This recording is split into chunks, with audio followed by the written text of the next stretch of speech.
आ जाइबू तो चानी हो जाई, दूर सारा परेशानी हो जाई, तोहरे ईर्खा फांसी लगा के मर जाई, लेकिन ना मरब की तहर बदनामी हो जाई।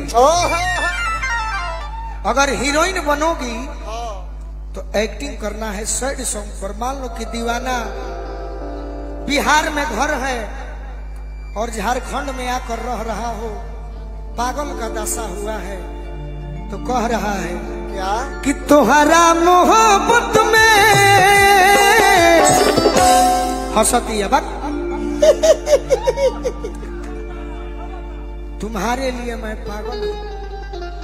अरे पागल जरा पानी की चाहत में बहुत कुछ छूट जाता है। नदी का साथ देता हूँ, समंदर हमसे रूठ जाता है।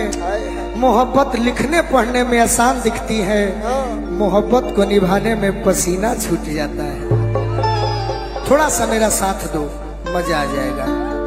कि तुम्हारा मोहब्बत में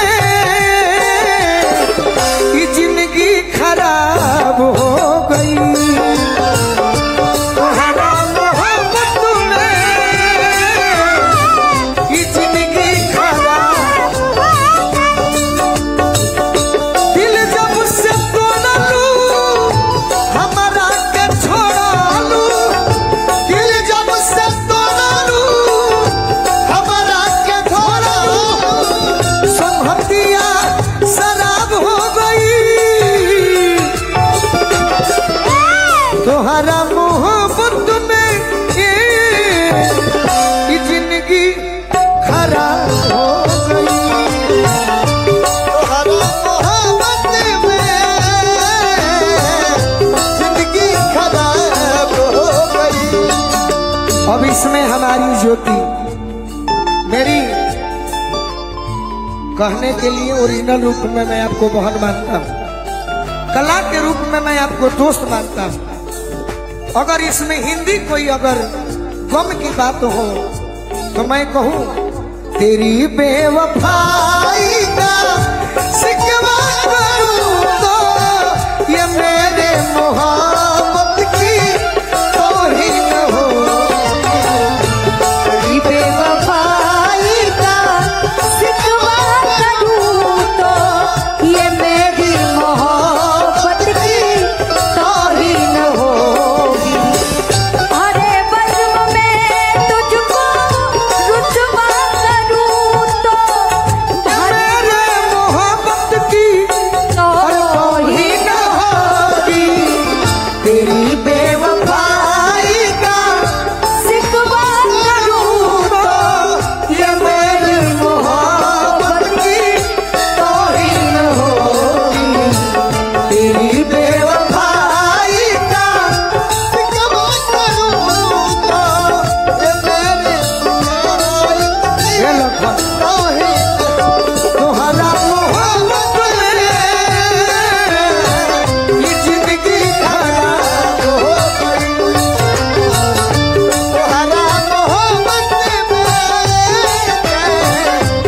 जिंदगी खराब हो गई। तुम्हारे याद में जब जब खोइले,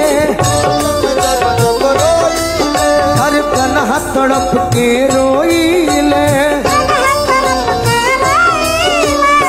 पढ़ला बेकरारी तो दारू पी के सोइले, दारू पी के सोइले। अगर तहरा प्यार होई चाहे केहू से कैले हो खबू, लजाती है ऐसे कि जरूर एक कोनो बॉयफ्रेंड आइल हुई। अच्छा सुनिए ना, एक बात मैं कह दूं फिर भी, कहो। नजर के सामने जिगर के पास, नजर के सामने जिगर के पास कोई रहता है, वो तुम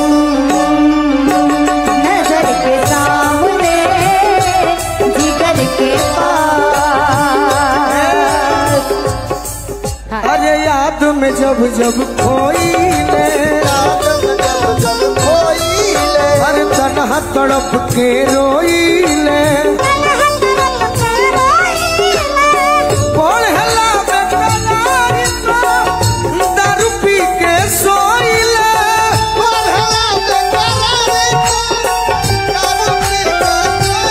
अब तो बंदी अखिया में लौके सूरतिया मिलनवा ख्वाब हो गई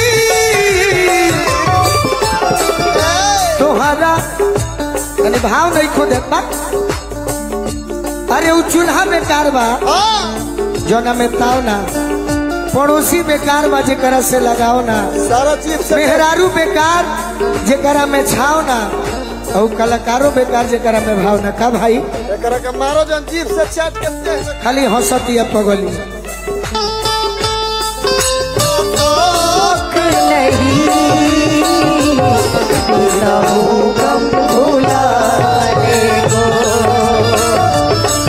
पगली के प्यार हमारा किस्मती में नारा